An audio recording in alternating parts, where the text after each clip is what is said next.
La planète Mars a-t-elle vraiment un visage? Pourrait-il s'agir de l'œil de Dieu? D'où vient cet hexagone géant à la surface de Saturne? En voyant ces clichés, je me suis dit, comment est-ce possible? Pourquoi les astronomes ont-ils recours aux explosifs? Et pourquoi une des lunes de Saturne semble-t-elle tout droit sortie de la saga Star Wars? On dirait l'étoile de la mort. Les formes singulières que dessine l'univers sont-elles la clé des secrets qu'il renferme et qui hantent l'homme depuis la nuit des temps? Le passé recèle des mystères anciens. Parviendrons-nous à les percer en observant le ciel? La vérité se trouve là-haut. Elle se cache parmi les étoiles, au sein de ce que l'on nomme l'univers.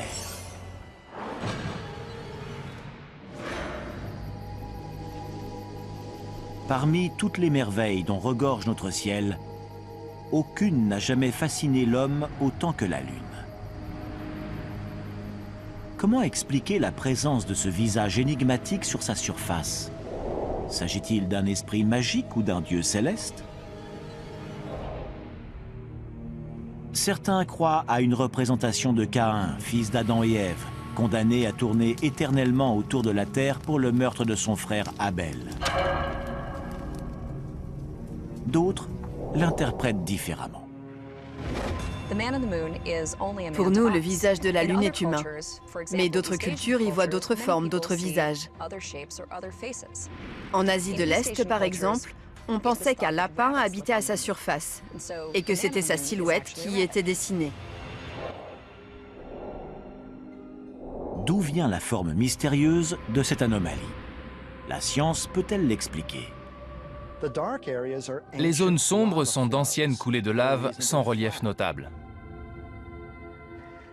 Et les zones claires représentent des régions montagneuses creusées de cratères qui reflètent plus la lumière du Soleil.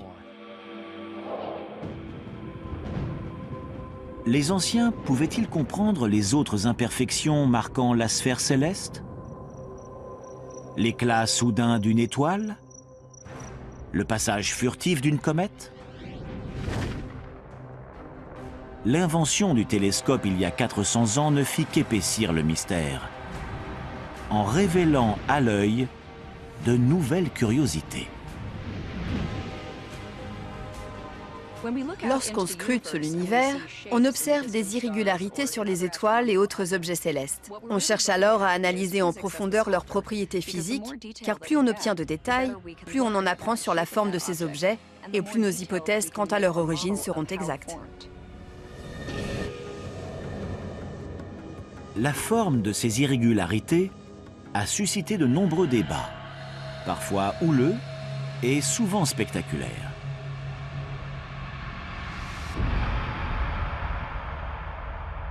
Pourrait-il s'agir de l'œil de Dieu?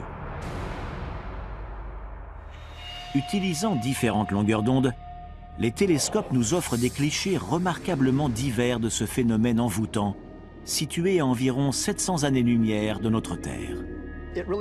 On dirait un œil qui nous fixe depuis l'espace. Si la sphère céleste abrite plusieurs dieux ou le Dieu unique, alors peut-être s'agit-il bien de l'œil de Dieu.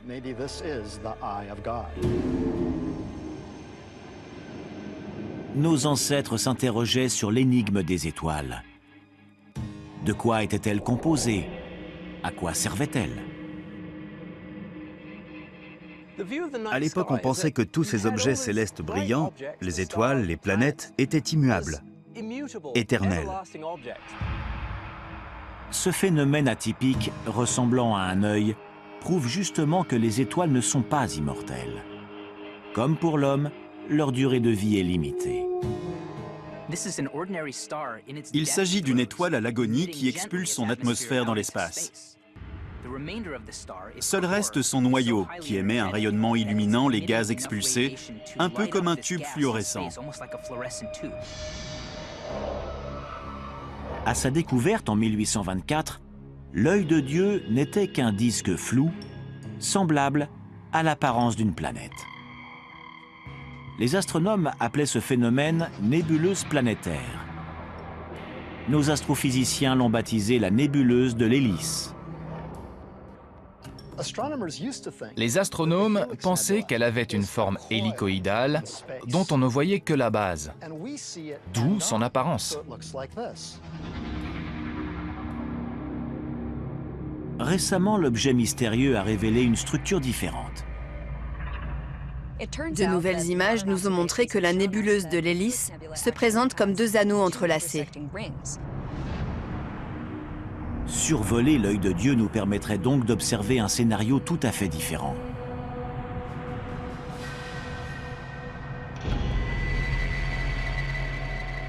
On recense environ 3000 nébuleuses planétaires similaires dans notre galaxie. Chacune dépeint un kaléidoscope de formes étranges, spécifiques à l'extinction de son étoile.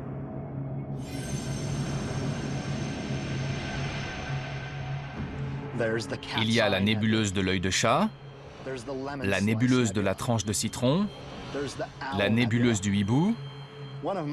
La nébuleuse de l'Esquimau est une de mes favorites car on dirait vraiment un visage encapuchonné.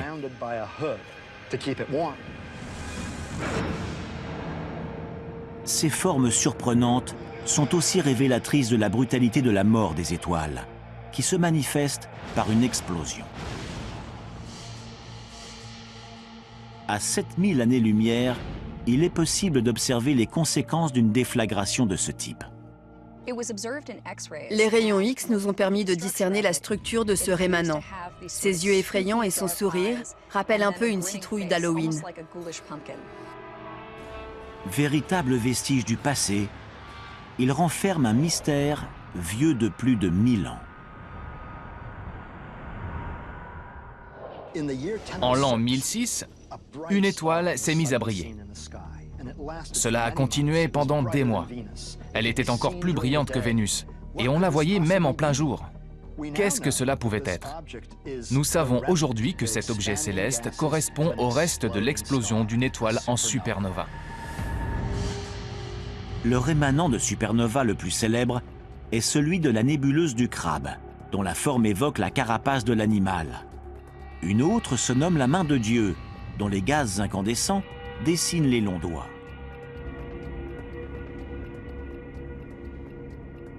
Nos télescopes ont révélé en détail quelques 300 de ces objets. Chacun possède des caractéristiques uniques. Les rémanents de supernova prennent divers aspects. Certains ressemblent à l'arobase ou à la lettre Q. D'autres sont sphériques. Il y en a même un qui ressemble à un lamentin. Je ne sais pas comment c'est possible. C'est incroyable. Comment des étoiles sphériques peuvent-elles prendre de telles formes lorsqu'elles explosent? L'astronome Andy Howell a fait appel à des pyrotechniciens pour le découvrir. À la base de toute supernova, on a une étoile qui est sphérique. L'explosion peut l'être aussi. Mais ce n'est pas toujours le cas, c'est ce que je veux observer. On n'a plus qu'à déclencher le détonateur alors. Super. Je m'attendais à de la dynamite. Comme au bon vieux temps. Voilà, c'est parti. Allons-y. 3, 2, 1...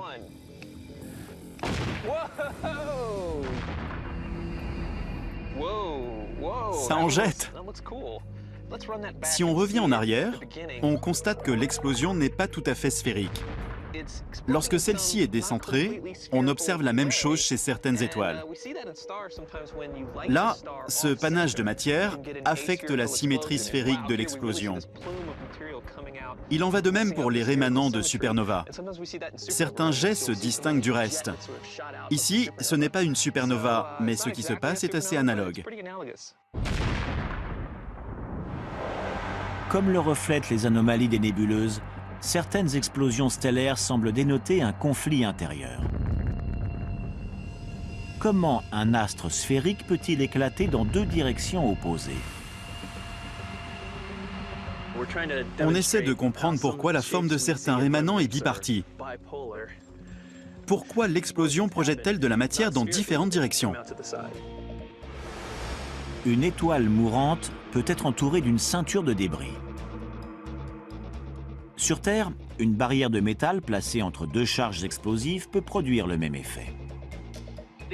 S'il y a des obstacles, l'énergie libérée lors de l'explosion se dirige là où on ne lui opposera pas de résistance. Voyons ce que ça donne. Vous êtes prêts? Prêt? C'est parti. 3, 2, 1.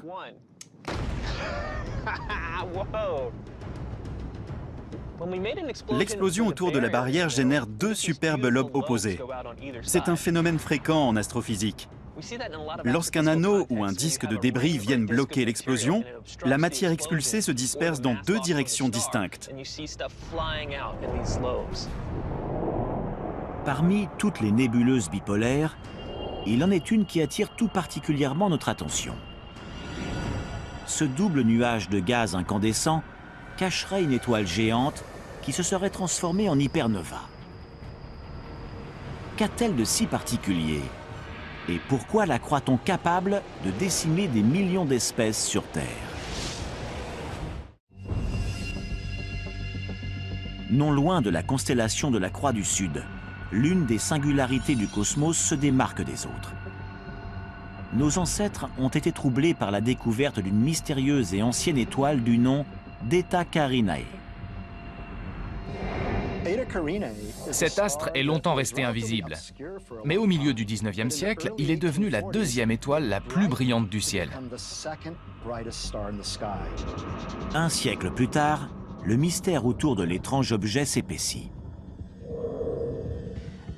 Vers 1940, les observations télescopiques nous montrent qu'Eta Carinae n'est pas une simple étoile. Elle est enveloppée dans un nuage de gaz, une nébuleuse, dont la forme rappelle celle d'un petit homme trapu à la tête pointue. Elle fut baptisée nébuleuse de l'homoncule, terme se référant aux créatures humanoïdes que certains alchimistes auraient cherché à créer dans leur laboratoire. Les télescopes modernes nous offrent une vue détaillée du nuage gazeux. Quelles forces ont pu œuvrer à sa conception? Afin de le comprendre, l'astronome Laura Denley entend amener la nébuleuse jusqu'à elle. Bonjour Brian, Bonjour. comment allez-vous? L'impression tridimensionnelle va lui permettre de tenir l'homoncule au creux de sa main. Chaque couche de l'objet est analysée et sera ensuite retracée en détail par l'imprimante. C'est très proche des techniques qu'ont utilisées les scientifiques pour le comprendre. En 2014, une équipe d'astronomes s'est servie d'une centaine d'observations de l'homoncule afin d'en créer un modèle 3D. Aujourd'hui, l'imprimante recrée les données scannées en superposant des lamelles de plastique. Au bout de 8 heures, le modèle de l'objet céleste devient réel. C'est incroyable de pouvoir tenir la nébuleuse de l'homoncule. Je l'avais déjà étudiée à l'université, mais c'est extraordinaire de pouvoir observer ces détails, invisibles depuis la Terre. Pendant longtemps, Eta Carinae était considérée comme une seule étoile. Maintenant, nous savons qu'il s'agit en fait d'un couple. Mais ce qu'on ignorait encore, c'était si ces deux étoiles altéraient la forme de la nébuleuse. Grâce à ce modèle 3D, nous en avons la confirmation. Les trous présents aux extrémités des lobes, ainsi que deux protubérances, sont la clé de cette découverte. Au sein des nuages, les étoiles interagissent.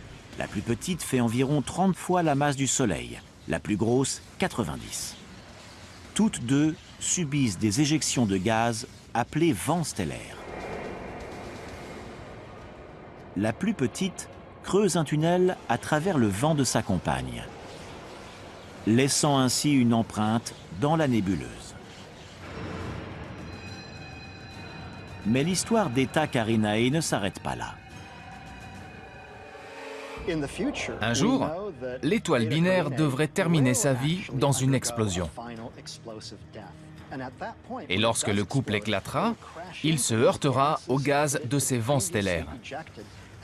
L'explosion sera alors remarquablement plus puissante qu'une supernova classique.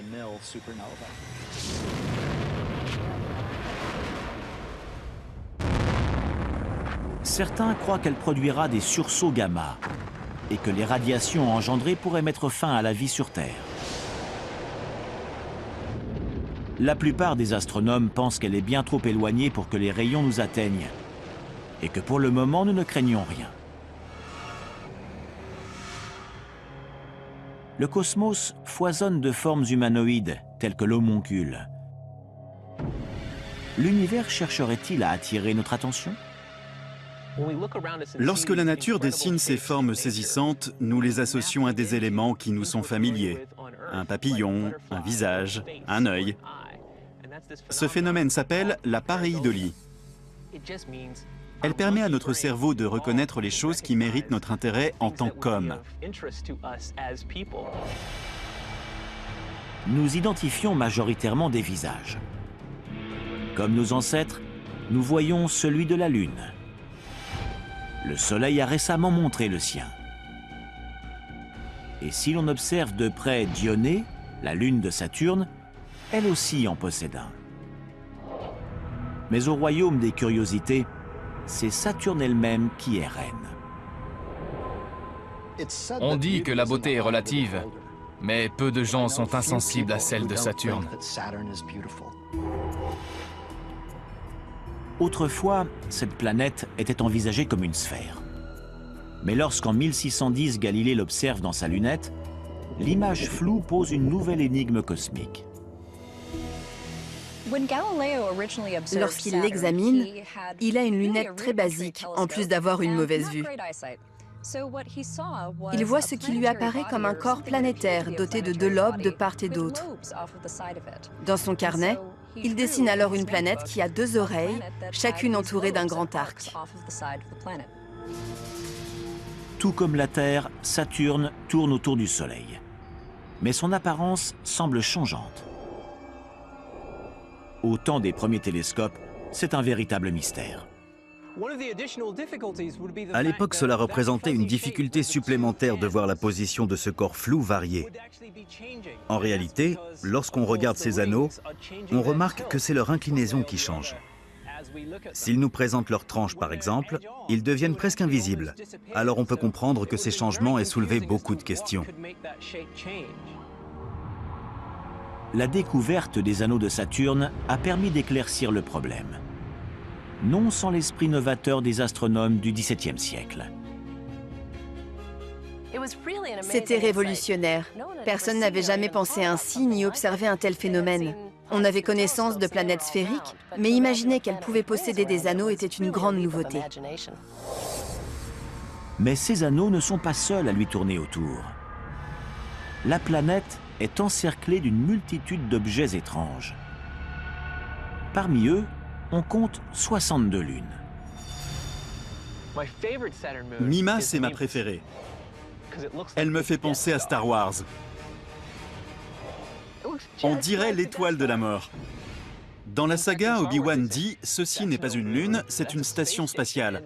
Et c'est vrai qu'elle y ressemble. Bien entendu, là où l'étoile cache son rayon de la mort, Mimas possède en fait un cratère qui résulte d'un impact spectaculaire. Toutefois, l'entité la plus mystérieuse du système de Saturne se trouve sur la planète elle-même. Nichée sur son pôle nord, la vue de cette forme paraît presque impossible. Serait-ce un signe de vie intelligente? Depuis des millénaires, l'homme s'intéresse à ces motifs énigmatiques que trace l'univers. À l'heure où la science est capable d'expliquer les phénomènes qui laissaient nos ancêtres perplexes, ont émergé d'autres mystères que l'on commence seulement à explorer. Si celui des anneaux de Saturne était autrefois impénétrable, c'est une autre de ses particularités que nous cherchons aujourd'hui à comprendre. D'où peut venir l'hexagone en son pôle nord? En voyant ces clichés de Saturne qui montraient un hexagone sur son pôle, je me suis dit « Comment est-ce possible ?» Des nuages forment le polygone. Ces 6 longs côtés mesurant chacun 13 800 km environ. De quoi contenir 4 fois la Terre. Quel phénomène naturel peut être responsable d'un tel motif? On dit que l'hexagone est le résultat de vents de vitesse différentes qui se côtoient et génèrent des vortex dans l'atmosphère. En accélérant, les tourbillons atmosphériques tendent à se transformer en tempêtes. Sur Terre, les nuages d'orage produisent cyclones et tornades, tous deux de forme circulaire. Il en va de même pour les géantes gazeuses de notre système solaire. Comment une forme circulaire peut-elle engendrer une figure à 6 côtés? Ce réservoir de liquide en rotation pourrait bien être la clé du secret. Il donne naissance à 6 spirales qui interagissent et occupent chacune un coin de la forme qu'elles créent. Les vortex présents sur Saturne pourraient être des cyclones atmosphériques, des tempêtes monstrueuses aussi larges que la Terre, mais invisibles depuis l'espace. Le gros de l'action se passerait donc en dessous de la surface. Les coins de l'hexagone représentent des zones où 2 cyclones se touchent. C'est vrai que cette forme peut paraître inhabituelle, mais son origine est tout à fait naturelle. Les vents violents et nuages chimiques à la surface des géantes gazeuses donnent vie à des formes rares au milieu de leur atmosphère agitée.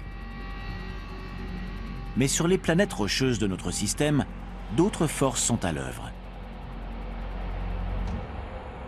Parmi ces planètes, Mars abonde en roches et paysages inouïs.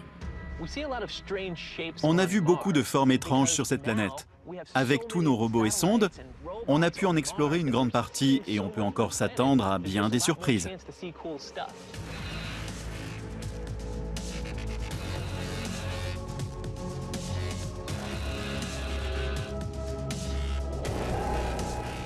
En fait, c'est la seule planète connue uniquement peuplée de robots. Ceux qu'on y a envoyés, bien sûr.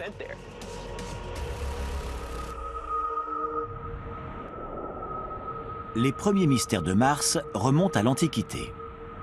À cause de sa couleur rouge, les Chinois la baptisèrent étoile du feu, et les Romains selon le nom de leur dieu guerrier. Au XIXe siècle, les astronomes pensaient y avoir observé des canaux d'irrigation creusés par une population extraterrestre.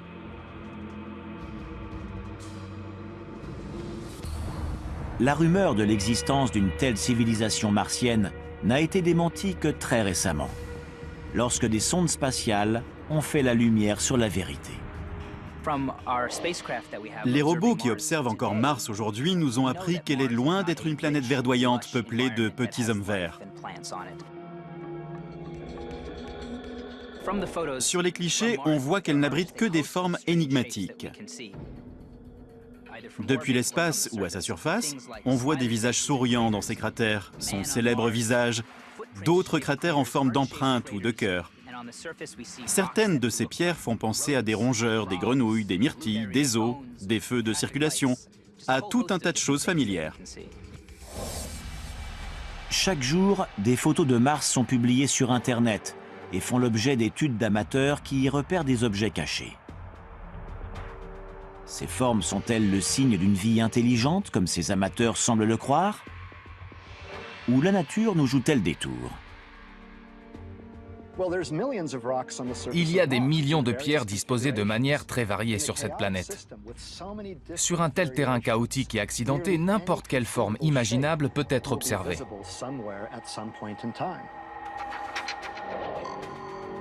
Ces formes peuvent d'ailleurs changer. En 1976, un orbiteur découvre le célèbre visage de Mars. En 2001, une autre sonde plus performante survole à son tour le relief. L'éclairage et la haute résolution rendent le visage presque indécelable. Mais nous avons une tendance innée à reconnaître des éléments familiers dans toutes sortes d'objets, notamment dans nos paysages. Là-haut, je distingue un crapaud ou une grenouille. Là-bas, si on penche légèrement la tête, on peut voir les traits d'une sorte de troll ou de gobelin. Voilà qui prouve que même en terrain inconnu, certaines caractéristiques nous rappellent quelque chose. Les formes visibles sur Mars nous ramènent à leur origine. Aujourd'hui, on sait qu'elle a un sol aride et un climat venteux. La roche n'est donc en proie qu'à la force éolienne et à d'éventuels impacts. Mais il y a longtemps, lorsqu'elle avait un climat humide, l'eau a aussi contribué à sculpter sa surface et ses roches. La variété des formes rocheuses peut être expliquée par l'érosion et le climat. Mais d'où viennent ces objets mystérieux qui se dirigent vers nous depuis le fin fond de l'espace? Au beau milieu du ciel des anciens, où scintillaient ces astres immortels, filaient occasionnellement des intrus cosmiques qui inquiétaient les premiers astronomes. Nous les appelons comètes, astres chevelus en grec, en référence à leur chevelure lumineuse. Nos ancêtres les considéraient de mauvais augure. Elles les terrifiaient. Ils ne savaient pas ce que c'était, ni d'où elles pouvaient venir. Elles sortaient de nulle part et ils n'avaient jamais rien vu de tel. Les premières comètes furent observées dans la Chine antique et désignées comme des fléaux. Dans d'autres cultures, on les accusait de diverses calamités. Le meurtre de Jules César à Rome, la peste noire en Angleterre, ou encore l'arrivée des conquistadors en Amérique du Sud. La science moderne nous apprend que les comètes sont des boules de neige sales composées de glace et de poussière résiduelle de la formation de notre système solaire. Chauffées par le Soleil, elles libèrent des jets de particules formant leur queue spectaculaire. Mais plus on les observe, plus leur caractère étrange s'amplifie. Malgré nos télescopes, l'apparence réelle d'une comète nous échappait encore. Il nous a fallu envoyer une sonde pour aller voir de plus près. La sonde Giotto approche de la comète Halley en 1986. Elle nous offre les premiers gros plans de la comète. Dès lors, l'étrange forme bosselée de l'astre est connue. Les clichés nous ont montré qu'elles étaient totalement différentes de ce que nous croyions. Certaines sont plutôt sphériques, mais la majorité des comètes observées exhibent une forme binaire. En 2004, Rosetta se dirige vers sa mission. Se mettre en orbite autour d'une comète située à environ 500 millions de kilomètres de la Terre et y poser un atterrisseur. Avant son lancement, le télescope spatial Hubble avait pris 61 clichés granuleux de la comète. En analysant ces variations lumineuses, les astronomes ont pu déterminer sa forme approximative. C'est un objet irrégulier, effectuant 2 révolutions par jour. Lorsque la sonde approche enfin la comète fin 2014, la forme observée déconcerte les scientifiques. Les photos de la comète 67P prises par Rosetta sont magnifiques et nous montrent qu'elle ressemble étrangement à un canard en plastique. J'aurais aimé que ce soit un vrai, mais ce n'est qu'une masse rocheuse qui en rappelle la forme. Nous ne savons pas pourquoi elle a cette apparence. C'est très complexe à déterminer. En tout cas, on ne s'attendait pas à ça.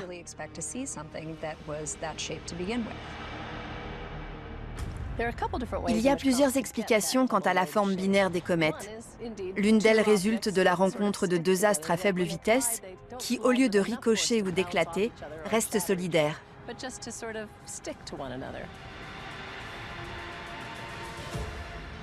Et si la comète 67P était un objet unique, dont l'aspect aurait été altéré? On peut supposer que c'est la comète elle-même qui s'est sculptée cette forme étrange.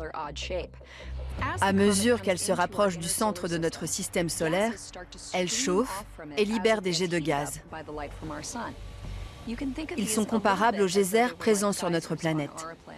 C'est une forme d'activité géologique où le gaz chaud qui jaillit de la comète fissure voire refaçonne sa surface.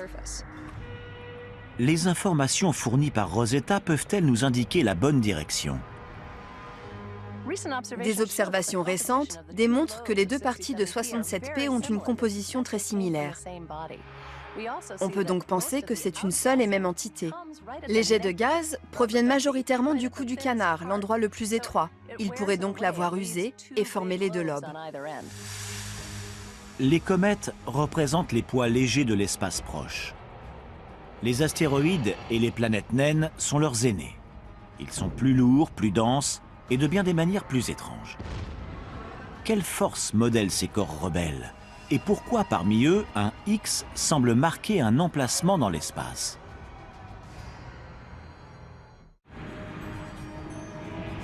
La Terre a toujours été une cible potentielle d'impact d'objets célestes. Il y a 65 millions d'années, une météorite géante aurait décimé les dinosaures qui la peuplaient. Dans la mythologie antique, on trouve aussi de nombreuses légendes évoquant des roches qui viendraient du ciel. On dit notamment qu'un dieu grec aurait laissé tomber un météore sur Delphes, devenu pierre sacrée et vénérée. Notre recherche de formes étranges dans l'espace s'étend ici à la distance entre Mars et Jupiter. C'est là que l'on trouve ces astéroïdes difformes. La plupart viennent de la ceinture d'astéroïdes. Lorsqu'ils se rencontrent, ces petits corps sont éjectés de leur orbite et peuvent alors atteindre la Terre.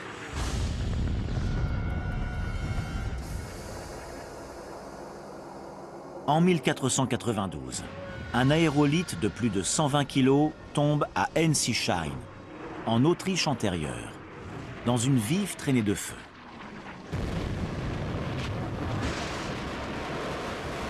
Un grand vacarme retentit à 150 km à la ronde.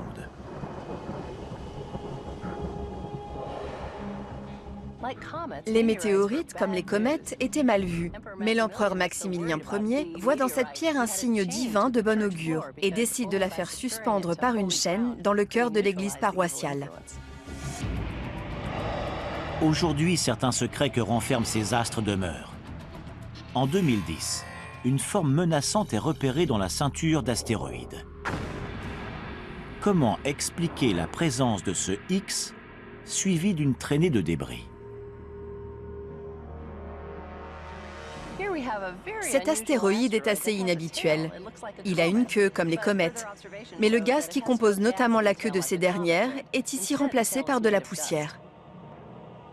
Selon les scientifiques, ces mystérieux débris proviendraient de la rencontre entre deux astéroïdes de taille distincte. Mais pourquoi cette nuée de poussière prend-elle la forme d'un X? Cette particularité peut s'expliquer par une collision. La difformité des deux astres aurait provoqué un choc asymétrique. Prenons l'exemple d'un plan d'eau.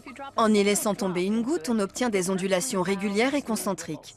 Mais si on y laisse tomber un glaçon, une forme cubique, l'eau se propage de façon irrégulière, un peu comme la poussière de l'astéroïde.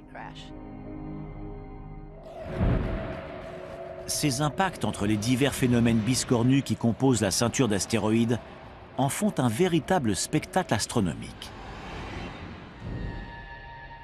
Si Eros ressemble à un chausson de danse pour certains, ses compagnons sont aussi dotés d'un aspect aussi grotesque qu'indescriptible.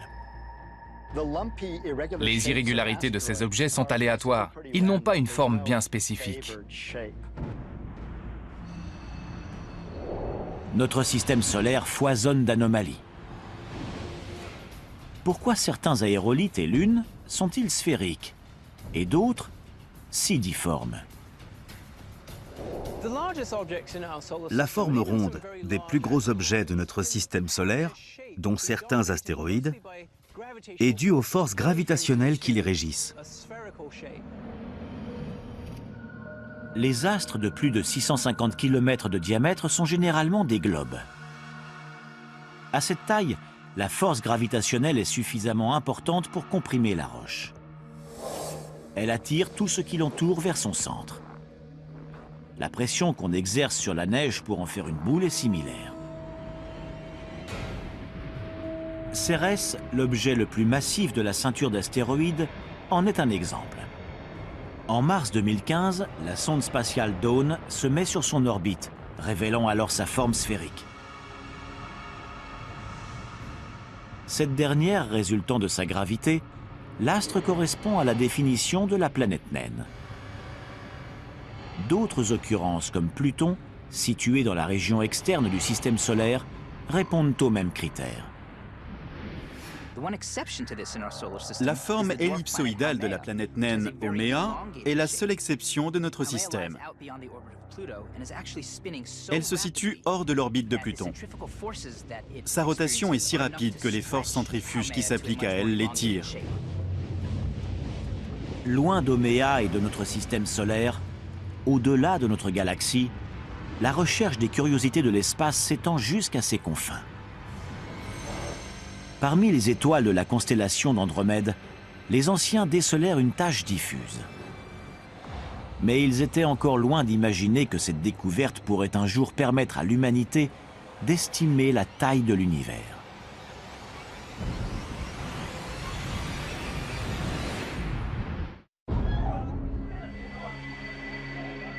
Il y a plus de 1000 ans, une portion de la constellation d'Andromède attira l'attention des astronomes. L'objet flou qui n'était ni une étoile, ni une planète, ni encore une comète, demeura un mystère des siècles durant. La nébuleuse d'Andromède est mon anomalie favorite. Nébuleuse était le nom qu'on lui donnait à l'époque où on ne discernait qu'une tache. En 1887, les premiers clichés de la nébuleuse, dont l'apparence est encore inconnue, révèlent sa structure spirale. À l'époque, l'homme ignorait que cette découverte bouleverserait sa vision de l'univers. Il y a longtemps, on croyait que l'univers se limitait à notre galaxie, qu'il n'y avait rien d'autre au-delà des étoiles qu'on voyait dans le ciel.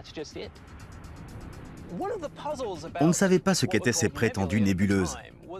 On ignorait leur distance de la Terre et leur position précise. La nébuleuse d'Andromède était-elle proche de nous ou incroyablement éloignée? En 1908, Henrietta Leavitt travaille à l'observatoire de Harvard, dans un groupe de travail de femmes payées 25 cents de l'heure. Elle fait alors une découverte majeure en analysant des plaques photographiques. Elle a passé beaucoup de temps à se demander pourquoi la luminosité de certaines étoiles variables changeait. En fait, leur force de gravitation les dilate, puis les contracte selon un cycle régulier. Elles semblent s'éclairer puis s'éteindre, comme si elles respiraient.